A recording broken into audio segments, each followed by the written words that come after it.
Hello everyone. So in this video we're trying to understand like how we can do the scheduling for the interviews for consulate interviews in OFC. Okay, so let's begin with. So हमको पहले ये US visa scheduling sites पे पहुंचना है और इधर अपना profile create कर लेना है. बिफोर दैट लाइक हमको हमारे पास DS-160 successfully submitted with all the details verified handy होना चाहिए. मतलब वो डिटेल्स हमारे पास कंफर्मेशन नंबर DS-160 का ऑलरेडी अवेलेबल होना चाहिए. Okay, so the first step is like submitting a DS-160. Once you submitted DS-160 successfully, then you can come here for the scheduling the interviews. So what you have to do firstly, if you landing here first time, तो आपको यहाँ profile create कर लेना है. तो click sign up now. So what you have to do, आपको अपना user name password confirm password देना है, ईमेल आईडी देना है और यहाँ कुछ सिक्योरिटी क्वेश्चंस हैं, है ना.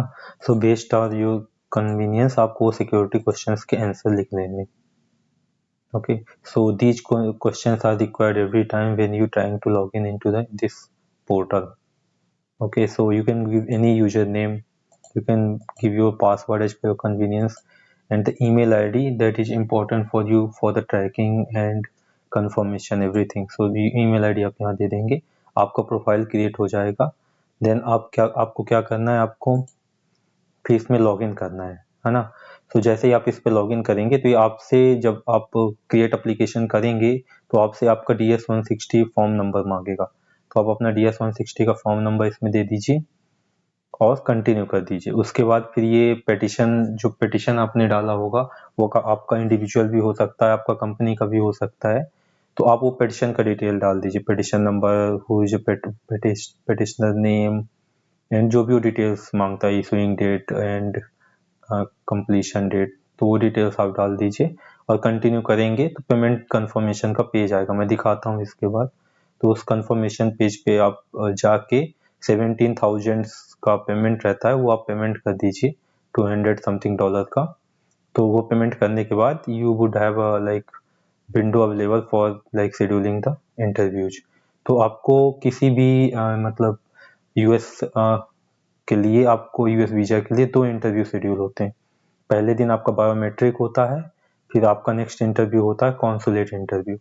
तो बायोमेट्रिक्स में आपके फिंगरप्रिंट्स वगैरह का स्कैन किया जाता है. वो दैट टेक्स अराउंड 20-30 मिनट्स. और फिर आपका नेक्स्ट डे कॉन्सुलेट का इंटरव्यू होता है ना. तो आपको 2 इंटरव्यू शेड्यूल करने होते हैं. वन आपका मतलब बायोमेट्रिक के लिए OFC and second is consulate interview. तो चलो मैं लॉगिन करता हूँ, मेरे को एक प्रोफाइल का करना है. Okay, so WOQWO.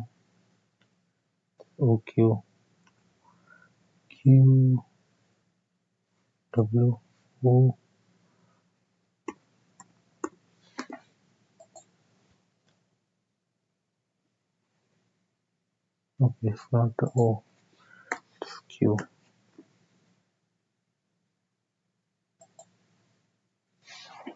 Okay, so we can change it. VDSGE.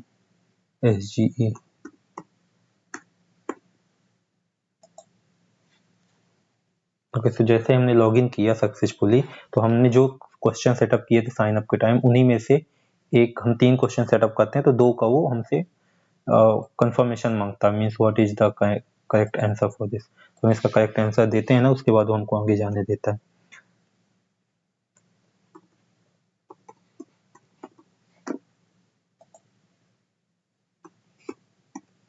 Okay, हम कंटिन्यू करेंगे तो ये हमको आगे जाने देगा. ये एप्लीकेशन फॉर्म ओपन हो गया, ठीक है ना. तो मैंने इसको ऑलरेडी भर के रखा हुआ है, तो हमको ये फिर से भरने की जरूरत नहीं. ये $205 का पेमेंट है, वो भी हमने ऑलरेडी किया हुआ है, तो हमको उसकी भी ज़रूरत नहीं पेमेंट करने की. ये आप जब अपना फॉर्म DS-160 एप्लीकेशन डिटेल और पेटिशनर डिटेल डालते हो ना, उसके बाद ये पेज आता है पेमेंट का. आप पेमेंट करते हो, उसके बाद फिर आपको इंटरव्यू शेड्यूल करने देता है. तो हमारे पास ऑप्शन है मैनेज एप्लीकेशन, जहाँ से हम नया एप्लीकेशन क्रिएट कर सकते हैं, है ना, और शेड्यूल अपॉइंटमेंट. ये हमने 2 एप्लीकेशंस ऑलरेडी क्रिएट किए हुए हैं, है ना, तो हमको यहाँ ज़्यादा कुछ करना नहीं है। और शेड्यूल अपॉइंटमेंट, सो शेड्यूल अपॉइंटमेंट में हम जाएंगे और विल गेट दैट ऑप्शन। सो हमको ये लोकेशन आएगा, आपको कहाँ से बायोमेट्रिक करवाना है।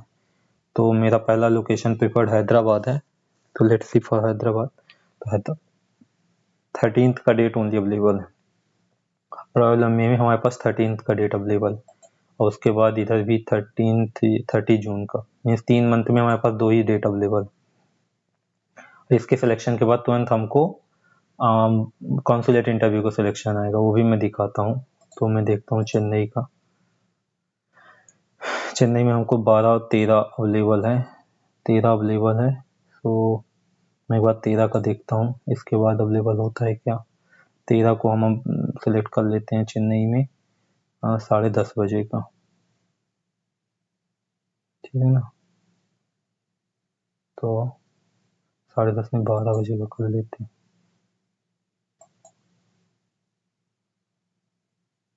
तो ये हमारा बायोमेट्रिक के लिए है ना। इसके बाद फिर ये आता है हमारा चेन्नई के ये कॉन्सुलेट के लिए।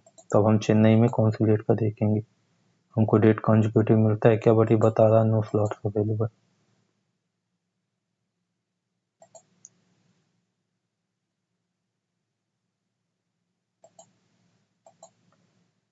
है ना, तो मतलब अभी हम चेन्नई पे इसका स्लॉट बुकिंग नहीं कर सकते। तो हमारा जो पिछला बुक हुआ अभी हमको वो कैंसिल करना पड़ेगा, क्योंकि हमको इधर ये कॉन्सुलेट इंटरव्यू के लिए हमको नहीं मिलता है स्लॉट, है ना। सो कैसे हमको कैंसिल करना है, इसको हम ऐसे आइडल छोड़ देंगे, मतलब एप्लीकेशन को बंद कर देंगे। तो आधे घंटे 45 मिनट बाद ऑटोमेटिकली रिफ्रेश हो जाएगा। अभी जब हम शेड्यूल इंटरव्यू पे आएंगे ना, तो OFC से ही चालू करेगा।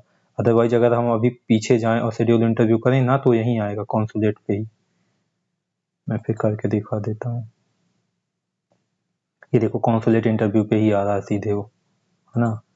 और चेन्नई के लिए स्लॉट्स अवेलेबल नहीं है, तो हम इसको अभी ऐसे ही छोड़ देंगे। 1 घंटे बाद वो फिर से रिफ्रेश हो जाएगा, तो हम फिर अगेन से आके OFC के लिए स्लॉट और चेन्नई के लिए स्लॉट देख सकते हैं, है ना। और स्लॉट्स अगर मिलते हैं आपके डेट, या मोस्टली लोग कॉन्जिक्यूटिव लेते हैं, जैसे फ्राइडे सैटरडे हो गया तो एक साथ दोनों मिल गई डेट, तो उन्होंने 2 दिन में कंप्लीट कर लिए, है ना। तो वैसा स्लॉट आप अपने कन्वीनियंस के अकॉर्डिंग सेलेक्ट करके और फिर इसको सबमिट कर देंगे, तो कंफर्मेशन पेज आ जाएगा। ओके, तो उसका इंटरव्यू वो ले सकते हैं आप print out. So this is the way of like scheduling the interview for the US consulate. So thank you.